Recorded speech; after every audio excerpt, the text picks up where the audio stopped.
quick explanation of what is going on. In the end, the building is going to have lean-tos that wrap around the building with hipped roofs, 12 feet off all sides. So on the end here, this is the end that you recently saw me put these windows in, that roof line that comes off 12 feet is actually going to continue out 20 feet. So you can see these flags here, that's marking that 12-foot line. But then you see these additional flags coming out here, that's bumping it out 20 feet. So that's going to create an interior space of 20 feet by 14 feet. And then over here, it's going to be a 12-foot by 32-foot space. And then those are going to be joined with this space here from that flag to there. So that's 12 feet. So basically 20 feet and then 32 feet, two offset rectangles. So I figured all this out using strings going down the foundation blocks, making sure it all looks straight and in line with the rest of the building. Then I'm confirming it's all square with the laser projecting lines out in all different directions, and I'm going to mark out for concrete footers and then piers.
Hopefully you can hear me good enough.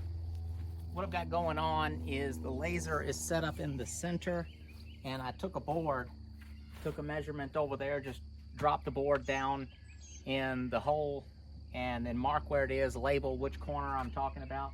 Took a measurement there, there, and here. This corner was up, or was about a foot too high compared to that one. Didn't look like that looking at it, but it's a foot off. Now I've dug it out, taken a couple passes, and I am, I'm about within an inch now, so that's close enough for me. Now I'm just gonna clean up the hole, square out the bottom, and then from here over to here, I'm not sure what I'm doing yet, but if I continue the footer this way, I will probably step it up at this point. It doesn't need to be down all the way, but this and that over there is the retaining wall portion of it. So I wanted it to all be the same height it'll make the forms a little bit easier. You got to keep in mind where this is hitting at the bottom. If I pour it somewhere around 8 inches thick, which is overkill for what I've got going on here as far as the structure goes, but it's more about the retaining wall aspect of it. I want the weight and I want the width of it, so I'm making it 16 inches wide versus 12, which would be plenty. But the 16 will give me a little more bearing to keep the wall from tipping out. Plus it's going to be all one thing in the corner there. And I might even put in some sort of dead man type concrete pieces coming off. I don't know a lot about this stuff, so it's something I'm kind of looking into and making some phone calls as I do it. But just dropping a board in here or tape measure and then kind of working it out, getting it as close as I can. Using the tractor with the forks to dig this out is a world of difference. I feel like I've got an excavator, except for it won't get the dirt out of the hole. I probably could get it all to one end and kind of flip it up out of the hole, but I'd still have to kind of move it out of the way.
trenches for the footers, if that's what you call them, trenches, ditches, holes for the footers are dug. So this section here to right here is one depth. Then there'll be a step down and it'll go around. So it's like a, what do you call it? A bulkhead, I guess. That will be right here. And you see where that ramps down. So the rebar will kind of come across and then be bent down. So the top of the footer will come to here, but it'll be ramped down. So there'll be rebar that comes out and then rebar that goes down and connects into that. So I'm at least going to have the 2 pieces of rebar. I might go 3. And this is a really hefty, hefty foundation or footer for, it's basically a lean-to. The weight is going to be held mostly out here, but a little bit here. Other than that, it's really just framing and walls. This is super overkill for what I'm doing, but I like doing it. I have reasons. I'm enjoying making the videos on this project. So I'll just keep on keeping on. But one of the biggest reasons is I'd have to mix up, if I just went with this to be a retaining wall to level this floor out, I would have to mix all this by hand. I have a concrete mixer, that orange thing back in there, but that's a lot of bags of concrete to go pick up, to handle them, to mix them, to pour them. It's slow. Concrete's concrete. You got to get it done. So I was talking with my dad, had him over here looking at it, just kind of tell me what he thought about my plans, which originally was retaining wall kind of wrapping around probably to here. And then I was going to go pier foundation, just like the building. You can see those piers. And just have the piers about every 3 feet and then put an oak 6x6 across them. This would be bolted down to each pier, frame my walls off of that. But then again, that's so much concrete. But the advantage of it is you can do one at a time. And I like doing stuff like this. When you go big, you kind of have to do big stuff at once. That means I had to do this whole trench. I couldn't just do my wall, get that done, dig a hole, fill that one, dig the next one, fill that one, and then just keep working my way around it. But an advantage of it also is I got it done and I worked on it. Also figured out how to use my tractor, and I'll say whatever this costs financially and work-wise, it was worth it to figure out that I can dig a ditch like this and make it much easier with the tractor. If you just use one of those forks and you took your time, you could dig a 4-inch perfect trench. So I've thought about running a water line from the house all the way over here somewhere, because I've got fruit trees over here. I thought about running super long water lines. Say you need to run an electric line, anything where you just need to run a line of any sort, that's very handy. So that was a great thing to kind of figure out that I could do that. But back to what I was saying.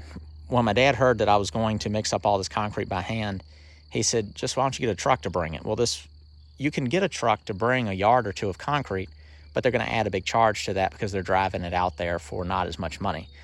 So 4 yards is the minimum that you need to order to not have a $100 delivery fee. So I was like, well, I just need to use up 4 yards of concrete. It's about $70-ish per yard of concrete to be brought to you.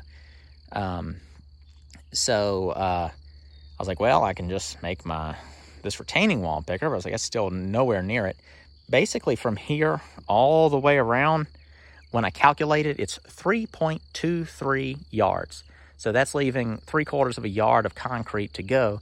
I think this will actually use a little bit more because it gets wider than the 16 inches in places. Like right here, one's at 24 inches. I could block it out, but it'd probably be more work than it's worth. But I've also got different piers that I need in different places around the building for the other lean-tos that are going. So I'm just going to get all that figured out. Have the guy, we'll pour this, and then we'll go around and fill as many of those other spots as possible.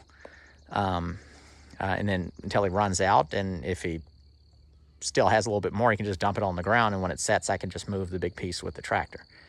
The other thing is there's a gentle slope, but when it rains, water does run through the building. And I want this space to be as indoorish as possible. So animals can just go right under that if they want. There's a wren nest inside. I mean, the door's wide open, but the birds will go right under there. When you're in this, you're inside a barn. You're not inside of, like, say, a basement. With this, a footer and a concrete wall coming, say, 2 feet out the ground, you're in much more of an indoor space. I'm connected to the barn, but these two walls will be closed off because this is around it.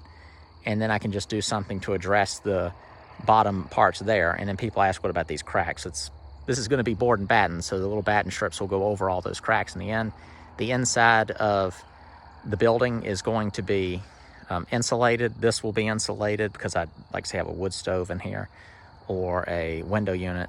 I get asked also about the off-gridness of this, and there's power lines running by this. I'm not actually going to have this hooked up to power, but I'll run stuff off of a generator.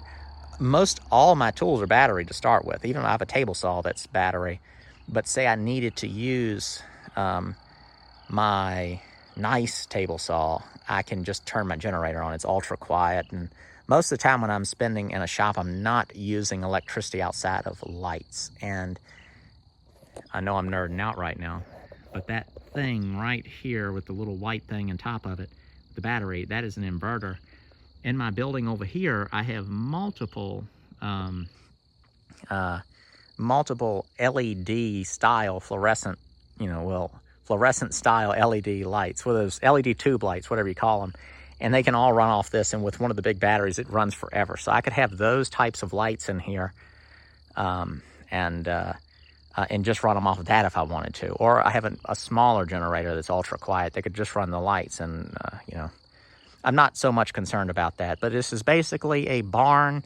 I'm going to have some shop space in it for working on various types of stuff, storing tractors, trailers, lumber, and then sort of like an office space upstairs. So the building has evolved from a thing to cover a sawmill up to this, I call it a man cave. And then the $2,000 house thing, people kind of giggle at the title of it because it's not really a house. It's more just to show you could build this off-grid house-like thing for a low amount of money if you have all the tools and equipment and the materials at hand. But I'm about to blow the budget out. As of right now, I still have not spent, I've probably spent around $2,000 building this building so far, I'd say. Most of it, about 400 something was in for maybe $600-700 in steel. Then I spent about $700 for the treated posts. Nothing on the metal, maybe a couple hundred on the hardware total, as in the nails and the screws. So I'm somewhere in the ballpark of 2,000. And how I've titled all my videos so far, $12,000 house, for example, was how much I paid for the house when I bought it. And then whatever I renovation-wise above that was just in addition to what I paid for it. It has nothing to do with the title. But just saying this is a house purchased for this amount of money, and this is what I've done for it. Here, I was trying to guess how much money I was going to spend on my initial idea of a building, which was cover the sawmill up and have something like this on this end, functionally speaking, but not anything this nice. Since then, I've gone and added this, and now I'm doing all this. This will probably cost about $2,000.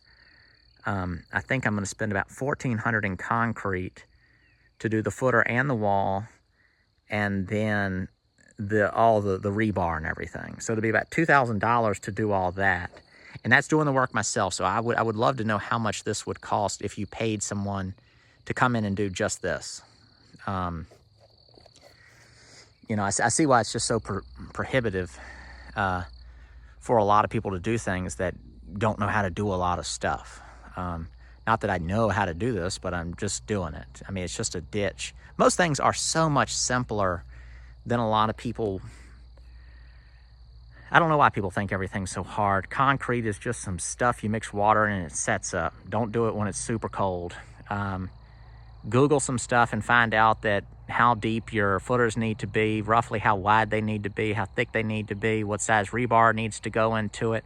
All these answers are there. You can get a Ivy League education online for free, basically.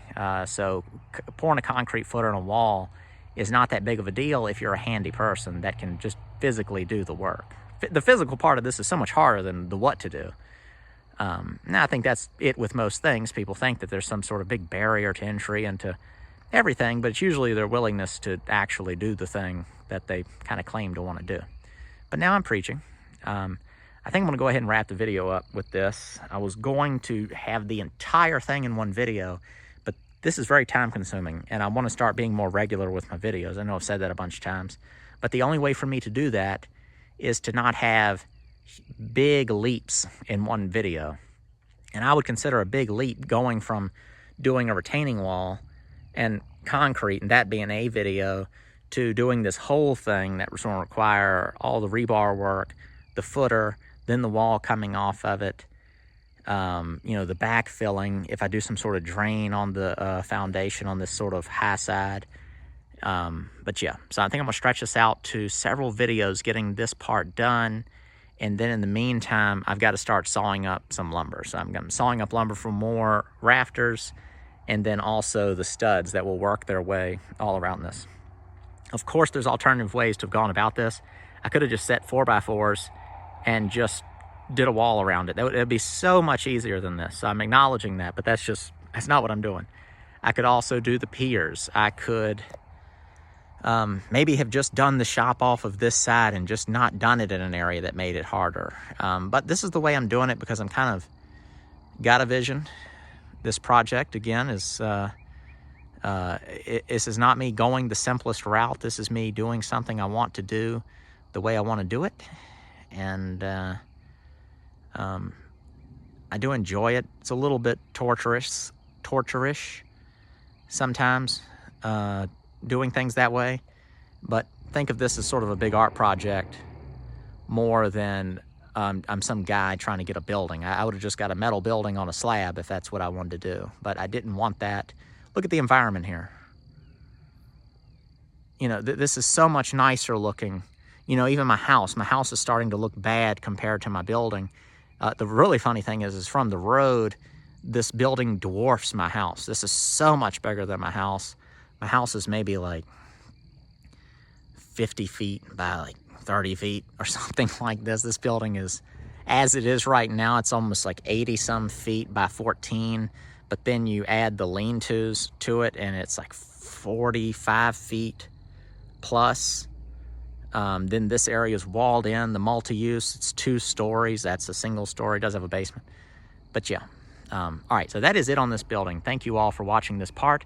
As far as the $9,000 house goes, if you're still watching this video, it's still in the works. I have not been working on it for a while because I want to do what I want to do. I have that luxury based on previous decisions I've made. So I shifted away from working on that for a while and working on this and other projects. With that said, I do need to get back on that. This hiatus I've been on needs to come to an end for financial reasons and just to move forward on the house before something bad happens. It's so close to being done, so I realize that doesn't make sense to certain people, but other people will know exactly what I mean. One of the pieces of advice my grandmother gives me, because she worked very, very hard her whole life, and she had to, but is basically don't work your whole life away. And that is something I refuse to do. For those of you who think doing something like this is sort of a crazy thing to be doing, this is how I spent my last 3 days. I'm sitting here, I'm right beside my family. I'm not off working, doing the bidding of somebody else to achieve their goals. I'm working towards something that's going to be more enjoyment for me and my family. I've got my kids coming out here seeing me do projects like this, which I think is beneficial to them in the future to know they can do stuff too.